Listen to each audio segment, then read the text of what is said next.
Hai adik-adik, salam Smart Gen, salam Primagama. Oke, selamat datang adik-adik di channel kami, Siswa Primagama di seluruh Indonesia. Apa kabar? Semoga kalian sehat selalu, semangat dan antusias dalam belajar. Dan sebelum kita mulai pelajaran kita pada hari ini, kita tunjukkan dulu semangat kita. Primagama siap, Primagama smart, Primagama terdepan dalam prestasi. Nah, perkenalkan, nama saya adalah Retno Firstio Hardining Tias. Kalian bisa memanggil saya Kak Retno. Saya adalah instruktur Smart Primagama bidang studi kimia. Nah, pada kali ini kira-kira kita akan belajar apa ya? Ada yang tahu? Yeah. Kita akan belajar tentang materi stoikiometri.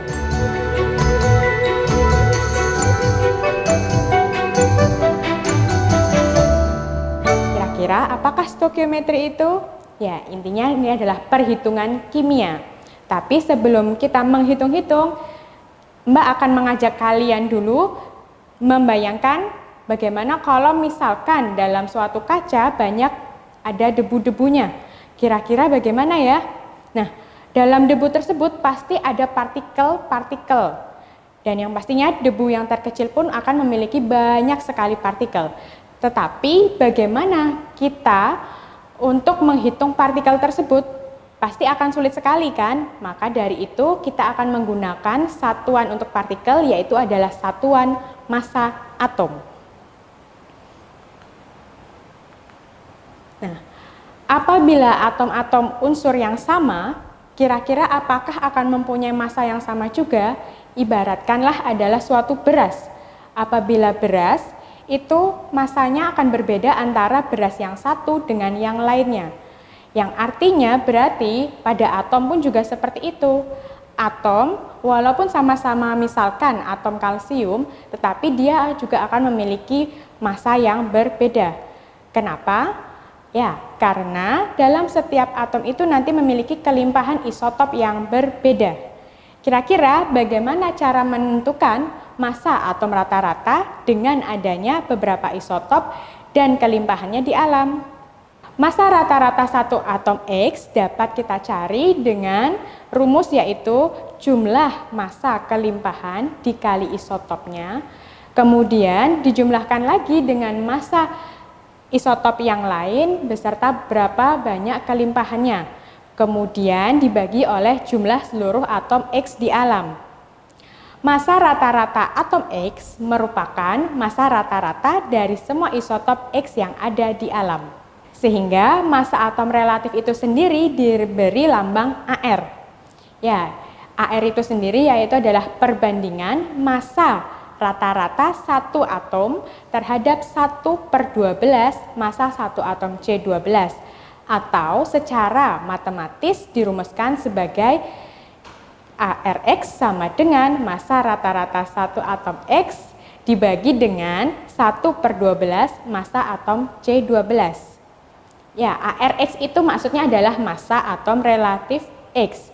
Sedangkan massa satu atom C12 itu sama dengan 12 SMA. SMA artinya adalah satuan massa atom.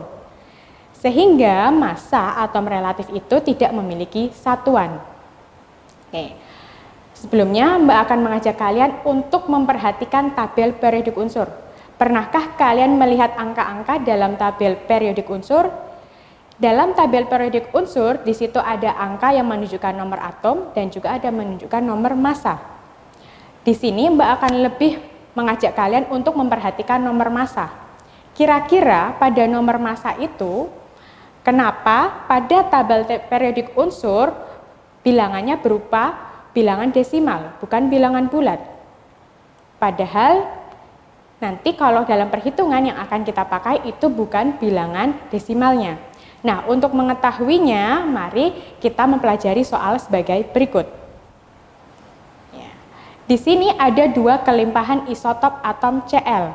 Yang pertama adalah atom Cl dengan isotop 35 yang dengan kelimpahannya 75%, dengan massanya 35 SMA, dan satu isotop atom Cl lagi yang bermuatan isotopnya adalah 37. dengan kelimpahannya 25% dan masanya 37 SMA. Di sini kita akan mengetahui massa rata-rata atom Cl dengan cara yang telah Mbak sebutkan tadi caranya.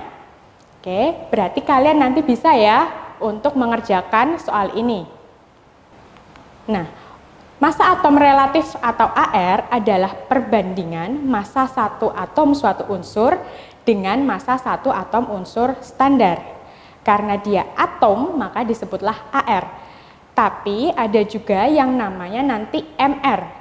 MR adalah massa molekul relatif. Bedanya adalah di sini ada molekul. Kalau tadi kita membahas tentang atom.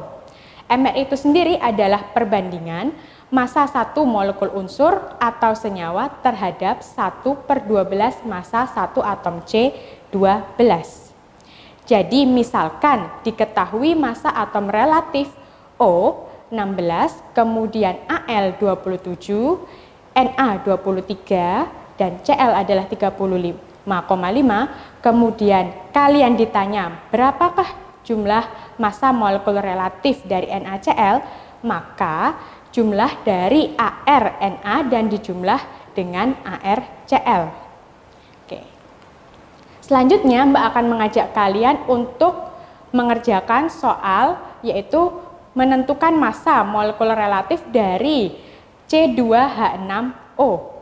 Dengan diketahui ARC adalah 12, hanya 1 dan O-nya 16. Dari massa atom relatif yang kita ketahui, kita bisa mengetahui massa molekul relatif dari C2H6O dengan cara yaitu 2 kali ARC ditambah 6 kali ARH, kemudian ditambah lagi 1 kali ARO, yaitu 2 kali 12 ditambahkan dengan 6 dikali 1, kemudian ditambah lagi 1 dikali 16, sehingga diperoleh 24 ditambah 6 ditambah 16, yang jumlahnya nanti adalah 46. Selanjutnya dari massa molekul relatif, kita juga akan mempelajari yang namanya massa molar. Massa molar adalah massa 1 mol suatu zat dalam satuan gram. Sekilas massa molar ini memang mirip dengan massa molekul relatif dan AR, karena massa molar itu adalah jumlah AR atom unsur ataupun jumlah MR senyawa. Namun bedanya kalau massa molar nanti memiliki satuan, sedangkan kalau massa atom relatif dan massa molekul relatif tidak memiliki satuan. Massa molar di sini nanti bisa dihitung sama dengan MR atau AR suatu senyawa atau atom.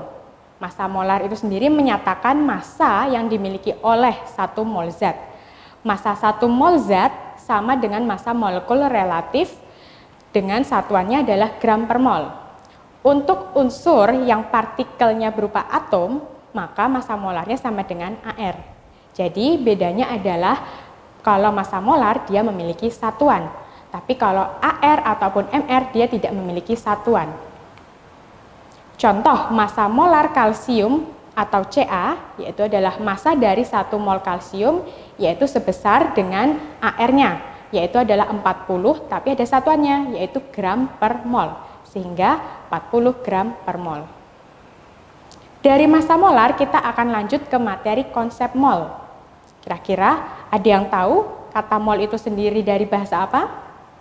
Ya, mol itu ada dari bahasa Latin, yaitu mols yang artinya sejumlah massa. Mol itu sendiri didefinisikan sejumlah massa zat yang mengandung partikel sebanyak atom yang terdapat dalam 12 gram atom C12. 1 mol sendiri itu nanti sama dengan 6,02 kali 10 pangkat 23. Kira-kira 6,02 kali 10 pangkat 23 ini apa sih? Ya, 6,02 kali 10 pangkat 23 merupakan bilangan Avogadro atau bisa disebut juga tetapan Avogadro. Bilangan ini digunakan untuk menghormati Amadeo Avogadro, yaitu seorang ilmuwan Italia, sehingga dinyatakan dengan lambang L. L itu sendiri adalah bilangan Avogadro yang sebesar 6,02 kali 10 pangkat 23. Nah, kira-kira apa sih hubungan bilangan Avogadro dengan jumlah partikel? Ya, 1 mol zat sama dengan banyaknya zat tersebut mengandung 6 kali 10 pangkat 23 butir partikel, dengan partikel itu adalah atom, molekul, atau ion. Hubungan antara jumlah mol dengan jumlah partikel itu sendiri dapat dirumuskan, yaitu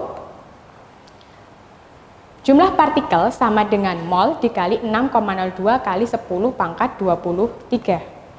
Jadi misalkan kalau ditanya berapakah jumlah partikel 1 mol untuk Ca, dapat kita cari yaitu dengan cara jumlah mol kalsium dikalikan dengan bilangan Avogadro, yaitu 1 mol dikalikan 6,02 kali 10 pangkat 23. Nah, sekarang coba kalau ditanya berapakah jumlah partikel untuk 2 mol NH3.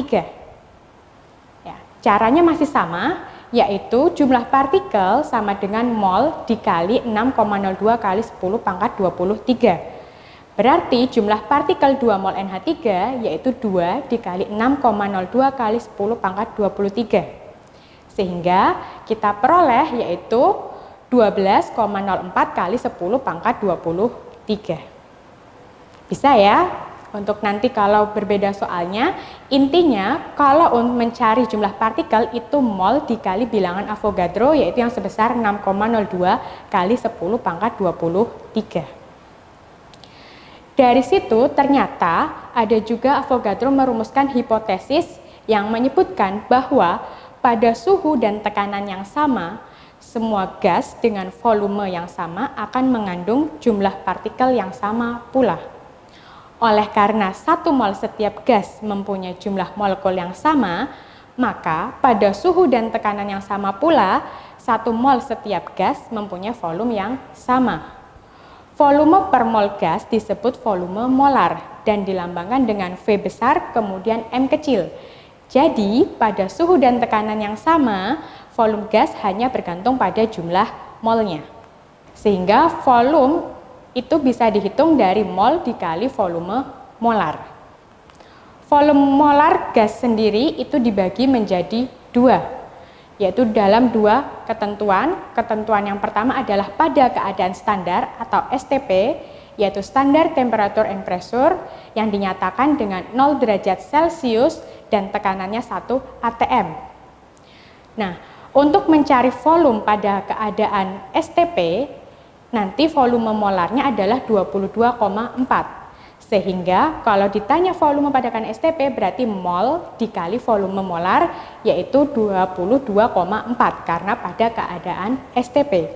Sedangkan kalau pada keadaan yang lain yaitu pada keadaan RTP yaitu dengan ketentuan 0 derajat Celcius dan 25 derajat Celcius dan tekanannya 1 atm atau berarti room temperature and pressure, untuk mencari volumenya nanti mol dikali volume molar pada keadaan RTP. Volume molar pada keadaan RTP adalah 24. Sehingga jika ditanyakan volume pada keadaan RTP nanti mol dikali 24. Kita lanjut ke materi selanjutnya yaitu adalah persamaan gas ideal. Persamaan gas ideal itu sendiri adalah volume gas pada suatu suhu dan tekanan tertentu dapat dihitung dengan persamaan yaitu P dikali V sama dengan N kali R kali T. P itu sendiri adalah tekanan, V-nya adalah volume, N-nya adalah mol. Sedangkan R adalah tetapan gas ideal sebesar 0,082 dengan satuan liter atm per mol Kelvin. Dan T-nya adalah suhu, yaitu dalam Kelvin. Jadi, jika suhunya nanti dalam derajat Celcius, maka diubah dulu ke dalam Kelvin. Bisa kan mengubah mengubah suhu dari derajat Celcius menjadi Kelvin? Ya, nanti suhunya tinggal ditambahkan 273. Nah, dari persamaan gas ideal, jika kita kaitkan dengan hipotesis Avogadro, yaitu tadi pada suhu dan tekanan yang sama, sejumlah volume yang sama suatu gas akan mengandung juga jumlah molekul yang sama. Maka akan kita peroleh persamaan yaitu V1 dibagi N1 sama dengan V2 dibagi dengan N2. Sebelumnya tadi kita sudah ada soal tentang kelimpahan isotop. Di sini saya akan membahas bagaimana soal tersebut. Ya, tadi sebelumnya ada soal tentang kelimpahan isotop atom Cl. Untuk menentukan massa rata-rata satu atom Cl, kita dapat menggunakan rumus berikut, yaitu adalah jumlah massa dikalikan dengan kelimpahan, kemudian dibagi dengan jumlah seluruh atom X. Dari soal kita tahu bahwa ada isotop Cl35 dengan isotop Cl37. Ya. Kemudian nanti akan kita bagi dengan jumlah seluruh atom X. Pada isotop atom Cl35, kelimpahannya adalah 75%, maka 75% dikalikan dengan 35. Sedangkan untuk isotop 37, kelimpahannya adalah 25%, sehingga 25% dikalikan dengan 37, kemudian dibagi oleh 100%, sehingga diperolehlah 35,5 SMA, yaitu adalah satuan massa atom. Berikut adalah penjelasan materi tentang stoikiometri. Jika ada pertanyaan, kalian bisa mempertanyakan lebih lanjut lewat ini, komen di bawah ini, atau bisa menghubungi langsung Ismart saya, yaitu Kak Retno. Maka setelah sekian yang dapat saya sampaikan, maka demikianlah pembelajaran kali ini. Semoga adik-adik semakin paham dan antusias dalam belajar. Terima kasih sudah menonton video ini, dan jangan lupa subscribe dan juga bunyikan loncengnya agar tetap update video-video yang ada di channel ini. Oleh karena itu saya pamit, tapi sebelumnya kita semangat lagi ya. Ya, kita yel lagi, yaitu Primagama siap, Primagama smart, Primagama terdepan dalam prestasi. See you.